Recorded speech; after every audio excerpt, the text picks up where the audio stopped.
from Ogasawara, this is the Monster Island Film Vault, Episode 1. Welcome to Monster Island.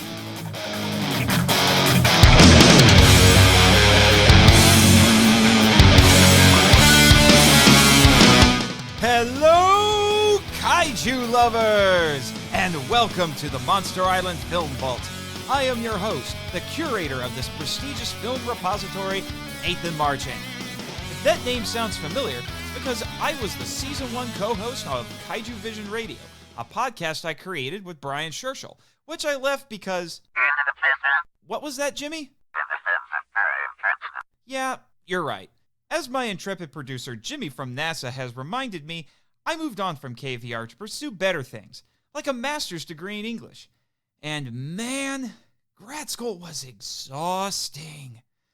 I needed a break, so I took a dream vacation to the Monsterland resort. Now that's a name I'm sure you know.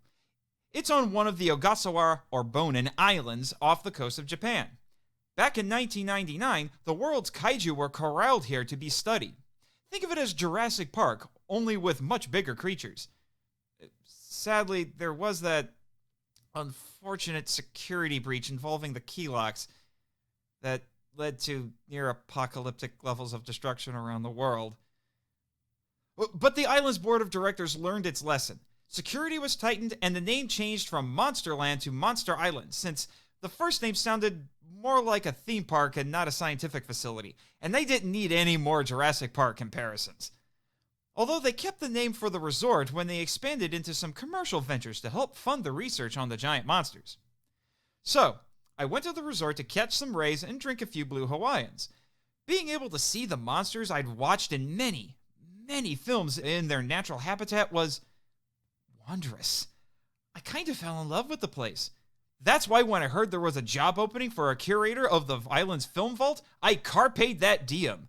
I wasn't about to miss a chance to use my English and writing degrees in such an exciting place.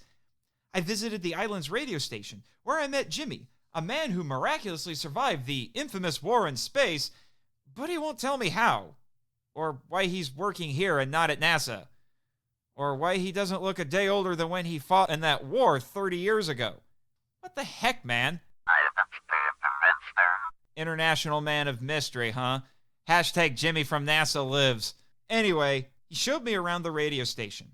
It was mostly used for shortwave broadcasts to entertain and inform guests and employees.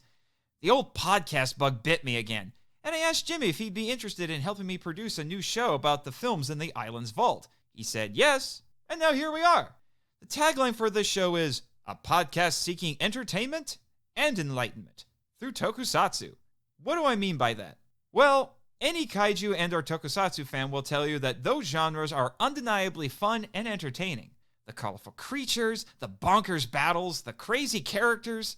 What's often missed, though, are the deeper meanings below the sensational surface. That's why we here at the Monster Island Film Vault believe in film appreciation. What's that, you ask? It's studying a film's script, direction, cinematography, and other aspects. It's learning how and why it was created. What were the creator's intentions, purposes, and motivations? Most importantly, one must learn the historical and cultural context in which the film was created. Movies aren't made in a vacuum. This appreciation philosophy doesn't just apply to films, but to all creative works, including media like video games and comic books. You probably took classes in college on music and art appreciation. The best literature classes explain a work's context to help students and readers gain a greater understanding of the texts. My college Shakespeare class comes to mind. I still have the textbook with the extensive introductory essays on each play. Yes, Jimmy, I'm getting to my point. What I'm saying is, the more you know,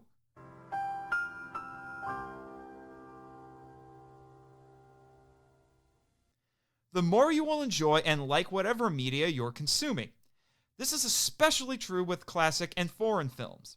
Non-native audiences like most of us are separated by both time and our culture with such films. There are things in them that will go over our heads that the original audience intrinsically understood. That's why I'm grateful for all the work I did on my previous podcast. It opened my eyes to things I never knew before. For example, Researching Okinawa elevated 1974's Godzilla vs. Mechagodzilla for me because I learned it was made shortly after the Ryukyu Islands were returned to Japan, so it showcased much of the island's culture. Later, if I hadn't studied Japanese history and politics, I wouldn't have gotten as much out of Shin Godzilla as I did. I agree, Jimmy. The KVR episode on Shin Godzilla might very well be the definitive English language analysis of that film. Listeners, I'll leave a link to it in the show notes so you can check it out, if you haven't already. My goal with this podcast is to educate all of you not only on how these films were created, but the ideas and themes they explore that were part of their respective cultural and historical zeitgeists. These are classic and/or foreign films, and they should be treated as such despite all of their fantastical genre trappings. By doing so, you'll not only gain a greater appreciation of the films themselves, but the respective cultures that created them. I focused a lot on Japan and the Japanese national spirit in my previous podcast, and that will continue in this one. But I'm branching out to look at other countries since I won't be looking at just Japanese films. More on that later. To paraphrase a popular song, every country has a psyche. Who knows? You may gain insights into your own culture. You'd be surprised what people don't know about their own country's heritage. I mean, the mantra of the Godzilla Society, which spearheads G-Fest every year, is International Understanding Through Godzilla. So this podcast is definitely in line with them. That being said, a typical episode of the Monster Island Film Vault will include segments I like to call Toku Talk and Toku Topics, which... What segment am I forgetting, Jimmy? The entertaining info dump? What are you talking about? Listeners, Jimmy has just handed me the contract we signed with the Monster Island Board of Directors in order to work here and start the podcast. Read paragraph 5 on page 4. What? This passage is written in font that's as small as Mothra's fairies. Okay, I'll read it. The host, Nathan Marchand, hereby agrees to have a segment at the beginning of the film discussion episodes titled The Entertaining Info Dump, which would be a short, informative essay on the film being discussed. Said essay will describe the following: the monsters and characters, plot details such as the methods used to stop the monsters, how the kaiju problem is solved, production details about the film in question, and the themes and ideas explored in the film. This segment will comprise approximately 5 to 7 minutes of each episode. Jimmy, I'm assuming most, if not all, of the people listening are familiar with these films. It'd be a bit silly to listen to a podcast about a movie you haven't seen. Yes, I've done it, but... Yeah, I was glad when the host explained some things beforehand. As my writing professor told me, you can't assume your audience knows everything, but I don't have time to write these. Keep reading. Ugh. These segments will be written by the podcast producer, Jimmy from NASA, and must be read by the host. Also, the host is required to plug Jimmy's Twitter a minimum of 1 time per episode. Failure to abide by this contract carries the penalty of the host being shot into space by the president of the Monster Island Board of Directors. Ugh. Let this be a lesson to you, listeners. Always read the fine print. Moving on. The Toku Talk segment will be an in-depth roundtable discussion of the film with 1 to 4 of my rotating roster of co-hosts. Said co-hosts will be selected from the best and brightest of Monster Island's tourists. Yes, Jimmy, I'm referring to my friends who come to visit. Sheesh. Just keeping me honest, huh? Oy. Anyway, the tourists I'm inviting to the screening hall and recording studio will include both newcomers and veteran fans. You might know some of them: Nick Hayden, Danny DeManna, Ben Avery, and John LeMay. I'll be getting their reactions, analyses, and reviews as we dissect each film. I'm hoping to get a variety of opinions with such an eclectic bunch of cohorts joining me. The Toku Topics segment is one I'm particularly proud of. Here, the tourists and I will take our film analyses a step further by discussing topics brought up by the movie or that were contemporaneous with its release. These could be historical, cultural, economical, or political. For example, it'd be impossible to talk about the original 1954 Godzilla without discussing the Castle Bravo nuclear test and the Lucky Dragon No. 5 incident. To fully understand that film and the effect it had on its original audience, and by extension, I hope, to be more affected by it yourself, you need this knowledge. Let me tell you, All this research has made me see these films in different lights. Not every episode will be a full discussion, though. Some will be mini-sodes. These are wild cards because they could be one of several things. They could be mini-analysis audio essays on films or TV episodes, or interviews with prominent figures in the kaiju fandom, even comedy sketches I've written. There's even one where you could participate, listeners. Any and all feedback I receive via the podcast email address, which you'll hear about during the credits, will be read and answered by yours truly once I accumulate enough messages. Those are just a few of my ideas.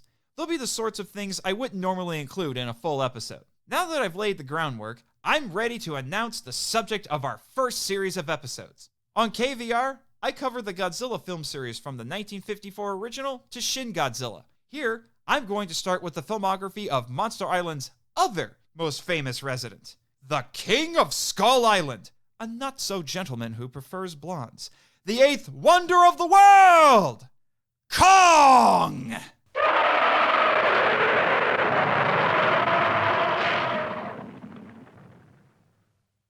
Holy frick! My ears are ringing. Give me a second. I'm sorry, listeners. Hold on. Okay. My eardrums have stopped rattling. Yes, I can hear you, Jimmy. What was that? King Kong? How did he... He climbed the mountain housing this facility? Why? Don't tell me he's chasing another blonde intern. He heard me talking about him on the show? How? You broadcasted the show over the island's PA system? You know that's only supposed to be used to play soothing music to keep the monsters calm, right? You thought the kaiju would like the show, and Kong was so excited to hear I was starting with his films, he climbed the mountain to thank me personally on the air? I do appreciate the sentiment, but we do need to get him down the mountain. Jimmy, launch your aerial drones. Kong's not fond of airplanes. Yeah, we shall overcome. Regardless, our journey will take us from the original 1933 classic and culminate with the Eighth Wonder's epic rematch with the King of the Monsters in 2020's Godzilla vs. Kong. It'll be quite the venture. See what I did there? You know, the boat in the original Kong film? No? So, in our next episode, we'll begin our chronological coverage with the original King Kong, which will feature several of my favorite tourists as my guest hosts. It's sure to be, as Carl Denham himself said, a show to gratify your curiosity. In the meantime, you can watch my G-Fest panel videos on the podcast YouTube channel. See you then. Jimmy, did you launch those drones yet? The Wi-Fi went out? Dag nabbit. Ugh. Cue credits. Thank you for listening to the Monster Island Film Vault, a podcast produced and hosted by Nathan Marchand. If you enjoy the show and want to join the discussion, we'd love to hear from you. So email us at feedback@monsterislandfilmvault.com. Your message could be read on a future episode of the show. Our website is monsterislandfilmvault.com. Follow us on Facebook at Monster Island Film Vault and on Twitter, where our handle is the Monster Isla 1. You can also follow Jimmy from NASA on Twitter at NASAJimmy. I have fulfilled my contractual obligations. The podcast logo was created by Tyler Souls from TylerDrawsComics.com.